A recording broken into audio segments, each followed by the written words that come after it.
को मैं धन्यवाद देना चाहता हूं।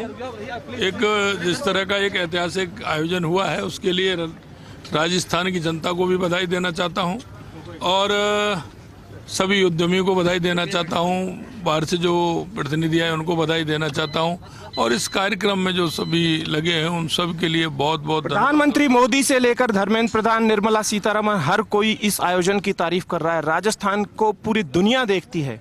आपके पास के यशस्वी प्रधानमंत्री नरेंद्र मोदी जी के नेतृत्व में राजस्थान आगे बढ़ेगा, राजस्थान नई ऊंचाइयों को छुएगा, ये मैं आपको बताना चाहता हूं। आभार। हमसे खास बातचीत की है मुख्यमंत्री भजन लाल शर्मा ने और ये जो बातचीत है ये एक्सक्लूसिवली सबसे अहम, इम्पोर्टेंट और महत्वपूर्ण बातचीत है। कैमरा पर्सन नरेंद्र के साथ Aishwarya Pradhan, first India news, JECC, Jaipur.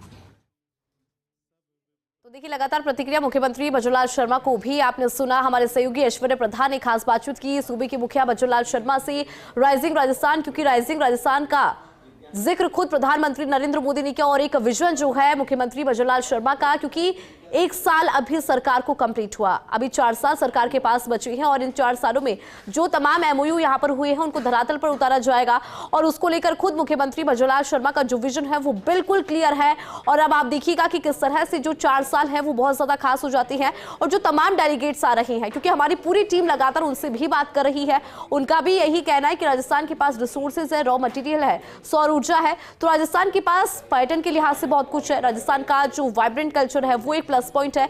इसके अलावा राजस्थान को अगर समझे तो राजस्थान के पास तमाम ऐसी चीजें और निवेश के लिहाज से राजस्थान में निवेशक जो है वो खुद निवेश यहां पर करना भी चाहती है और उनको आमंत्रित किया। सूबे के मुखिया भजनलाल शर्मा ने उनको ये समझाया कि किस तरह से राइजिंग राजस्थान हम सभी के लिए खास है। दिल्ली न्यूज एडिटर और हमारे सहयोगी अदिति नागर हमारे साथ जुड़ गई है। न्यूज रूम का रुख कर लेते हैं अदिति, क्योंकि लगातार आप भी राइजिंग राजस्थान को लेकर जानकारी दे रही हैं और खुद आपने देखा कि राइजिंग राजस्थान मुख्यमंत्री भजनलाल शर्मा का विजन और अब ये साकार हो रहा है। आज तीसरा दिन महत्वपूर्ण दिन, ओवरऑल आपसे जानकारी लेंगे। देखिए, तीसरा दिन महत्वपूर्ण दिन और तीसरा दिन जब ये वादा करके गए मुख्यमंत्री कि पहला तो जो बार बार ये सवाल उठता है कि कितना MOU धरातल पे आएगा, उसके लिए उन्होंने कहा कि लेखा जोखा सारा हिसाब जनता के बीच में जाएगा। ये अपने आप में एक बड़ी घोषणा है, बड़ा वादा है, क्योंकि भले ही 3 दिन में MSME को लेकर, लघु उद्योग, सूक्ष्म उद्योग, सबको लेकर आज तीसरा दिन हुआ जो MSME को लेकर पूरा सेशन शुरू होता है, तो ये वादा करना कि एक तो हर 2 साल में राइजिंग राजस्थान होगा।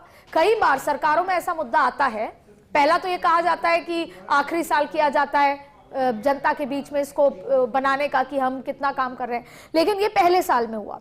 दूसरी बड़ी बात इसकी ताकत रही कि खुद प्रधानमंत्री यहां पर आए। प्रधानमंत्री के आने से राजस्थान की जनता, राजस्थान सरकार और निवेशक तीनों को इस बात का बल, या इसे कहें कि इस बात का मिलता है कि प्रधानमंत्री खुद ये चाहते हैं कि ये इवेंट सक्सेसफुल हो और इसको धरातल पे उतारा जाए। दूसरी बड़ी बात है कि अगर आप उंगलियों पे काउंट करें तो कितने कैबिनेट मिनिस्टर्स, केंद्रीय कैबिनेट मिनिस्टर्स यहां आए और सबने सरकार के काम की तारीफ, सरकार की नीयत, उन्होंने ये कहा, धर्मेंद्र प्रधान का जिक्र करें तो उन्होंने साफ कहा कि भले ही टीम नहीं हो लेकिन सेंचुरी जरूर लगाएगी। फिर बड़ी बात है, आप देखिए Nitin Gadkari, master of business कहा जाता है, भले ही पॉलिटिशियन है पर उन्होंने किस तरीके से सड़कों का जाल बिछाया है। उन्होंने कहा कि आप मांगते मांगते थक जाएंगे लेकिन मैं देता नहीं थकूंगा। इसके साथ साथ आप देखिए शिवराज सिंह चौहान से लेकर तमाम लोग यहाँ आए। तो ये इवेंट अपने आप में अगर देखा जाए, प्रधानमंत्री के आने से जो आगाज हुआ और उसके बाद जिस तरीके से खुद हर इवेंट में खुद मुख्यमंत्री शामिल रहे और उनका भाषण भी हुए, सारे सेशंस में उनकी प्रेजेंस, क्योंकि वही कंधे हैं जो ये साबित करेंगे कि मैं कैसे इसको धरातल पे ला रहा हूं। विपक्ष हो या जनता हो, सवाल मुख्यमंत्री से करेगी तो किस तरीके से। और आप देखिए आज 2024 में हम खड़े हैं, हर एक साल में लेखा जोखा देने का प्रॉमिस किया है मुख्यमंत्री ने और हर 2 साल में राइजिंग राजस्थान करने का भी वादा किया है। यानी अगला राइजिंग राजस्थान होगा 26 तारीख को, फिर होगा 28 को और 28 पे चुनाव है। तो इसका हर बार रिव्यू किया जाएगा जाहिर तौर पे।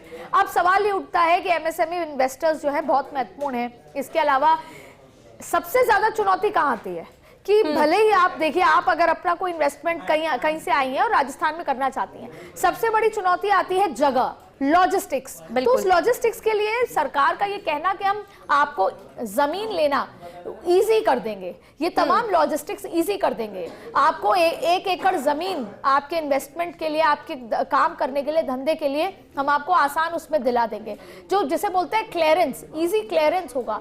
ये एक अपने आप में जो लॉजिस्टिकल या फिर कहें कि वो प्रैक्टिकल चुनौतियां हैं उसको आसान करना, जिससे मैं ये ना सोचूं कि अरे कौन जाए, कौन जमीन देगा, कैसे काम शुरू होगा। तो जो ये कैसे हैं उसको आसान बनाना, ये सरकार ने इस पूरे इवेंट में इन्वेस्टर्स को बताया है कि हम भी आपके साथ हैं और आपकी हर चुनौती को आसान करेंगे।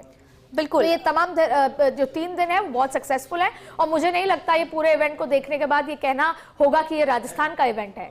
ये राजस्थान का इवेंट नहीं, ये भारत सरकार का इवेंट नजर आया और साथ में राजस्थान को इतनी बड़ी इंपॉर्टेंस मिली जब प्रधानमंत्री ने कहा कि राजस्थान छुपा रुस्तम है, उसके पास क्या नहीं है। और फिर चाहे टूरिज्म, कल्चर से लेकर तमाम सेक्टर्स की बात की, सारे केंद्रीय मंत्रियों का आना, और ये एक बहुत बड़ी अपॉर्चुनिटी है खुद भजन लाल शर्मा के लिए कि वो हर बार राइजिंग राजस्थान के माध्यम से अपने काम को, कुशलता को, अपने जो जिसे बोलते हैं स्किल को दर्शा सकते हैं। तो ये उनके लिए भी बहुत बड़ी अपॉर्चुनिटी है। बिल्कुल अदिति, हम चर्चा जारी रखेंगे, लेकिन उससे पहले एक बार हम मुख्यमंत्री भजन लाल शर्मा से जो एक्सक्लूसिव बातचीत हमारे सहयोगी ने की वो दिखा देते हैं।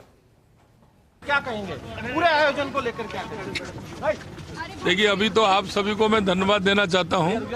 एक जिस तरह का एक ऐतिहासिक आयोजन हुआ है उसके लिए राजस्थान की जनता को भी बधाई देना चाहता हूं और सभी उद्यमियों को बधाई देना चाहता हूं, बाहर से जो प्रतिनिधि आए उनको बधाई देना चाहता हूं और इस कार्यक्रम में जो सभी लगे हैं उन सब के लिए बहुत बहुत प्रधानमंत्री मोदी से लेकर धर्मेंद्र प्रधान, निर्मला सीतारमण, हर कोई इस आयोजन की तारीफ कर रहा है। राजस्थान को पूरी दुनिया देखती है। आपके पास के यशस्वी प्रधानमंत्री नरेंद्र मोदी जी के नेतृत्व में राजस्थान आगे बढ़ेगा, राजस्थान नई ऊंचाइयों को छुएगा, ये मैं आपको बताना चाहता हूं। आभार। हमसे खास बातचीत की है मुख्यमंत्री भजन लाल शर्मा ने और ये जो बातचीत है ये एक्सक्लूसिवली सबसे अहम, इम्पोर्टेंट और महत्वपूर्ण बातचीत है। कैमरा पर्सन नरेंद्र के साथ Aishwarya Pradhan, first India news, JECC Jaipur. तो बातचीत आपने देखी कि किस तरह से मुख्यमंत्री भजन लाल शर्मा ने राइजिंग राजस्थान का जिक्र किया। अदिति, क्योंकि लगातार हम आपसे चर्चा कर रहे हैं राइजिंग राजस्थान से, सबसे पहले अदिति, आपने भी अभी सुना मुख्यमंत्री भजन लाल शर्मा को जो फर्स्ट इंडिया के साथ बातचीत की, और अदिति आप कैसे देखते हैं आने वाले सालों में राजस्थान को, क्योंकि 2 साल में राइजिंग राजस्थान का जिक्र करते हुए मुख्यमंत्री भजन लाल शर्मा कहते हुए नजर आए कि हर 2 साल में करवाएंगे। ऐसे में अभी जो राइजिंग राजस्थान हुआ है उसके बाद राजस्थानी इकोनॉमी, ग्रोथ, डेवलपमेंट, उसको लेकर कैसे देखती है आने वाले समय में राजस्थान? देखिए, सबसे रोचक बात यह है क्योंकि जब हम चुनाव और वोटों की बात करते हैं तो उसमें महिला वोट बैंक जो देश की आधी आबादी है उसको सशक्त करने की बात करते हैं। उसको घर में चूल्हा हटाकर गैस लाके उनके लिए आसान करते हैं जीवन। उनको पढ़ाई के लिए, उनके घर में बच्चियों के लिए पैसा चला जाता है, स्कूटी, लैपटॉप, फोन, ये तमाम चीजें हैं जो शायद आप समझे कि इतनी महत्वपूर्ण नहीं है। उससे ज्यादा महत्वपूर्ण क्या है? उससे ज्यादा महत्वपूर्ण कि कैसे उनको खुद का खर्च, उनको बिजनेस वुमन बनाना। आज जब मैं खुद JECC गई थी तब मैंने वहां पर देखा कि जितनी भी महिला उद्योगपति वहां MSME छोटे सेक्टर से आई थी, सूक्ष्म उन्होंने ये कहा कि हमें एक अलग पॉलिसी चाहिए। मुख्यमंत्री से ये मांग करी कि महिला उद्योगपति जो इस बिजनेस में आना चाहती हैं, अपना खुद का काम शुरू करना चाहती हैं, और जब लोकल फॉर वोकल की बात होती है तो उनको कैसे अलग पॉलिसी दी जाए, उनको कैसे प्रोत्साहन दी जाए। वैसे ही अगर हम अलग अलग क्षेत्रों की बात करें तो यहाँ पर 2 चीजें हैं। एक, फॉरेन इन्वेस्टमेंट आना। फॉरेन इन्वेस्टमेंट जब आएगा, इंडस्ट्री सेटअप होगी तो रोजगार बढ़ेगा। बिल्कुल, इंडस्ट्री सेटअप होने के लिए जितने भी प्रॉब्लम्स हैं या स्पीड ब्रेकर हैं उनको आसान बनाने का वादा मुख्यमंत्री ने किया, जैसे कि इजी क्लियरेंस, लॉजिस्टिकल, जमीन दिलाना। अब दूसरा आता है स्टेट का ही में जो वहां के जो उद्योगपति हैं वो निवेश करना चाहते हैं। जाहिर तौर पे वो भी अपने आप में बहुत महत्वपूर्ण है। जिस भी जिले में, जिस इलाके में वो करेंगे वहां का विस्तार होगा, वहां का डेवलपमेंट होगा। अब देखिए, वाटर सस्टेनेबिलिटी हम बात करें, एनर्जी की बात करें, और सबसे ज्यादा जो दुबई से और अलग अलग देशों से हमारा जो टाई अप हुआ है वो सोलर के लिए हुआ है। यानी गुजरात के बाद भारत दूसरा नंबर का वो राज्य होगा जो सबसे ज्यादा सोलर ऊर्जा पैदा करेगा। अब हम EV के जमाने में आ चुके हैं, तो राजस्थान का योगदान ना सिर्फ राजस्थान में बल्कि पूरे देश और पूरे विश्व में रहेगा EV को लेकर।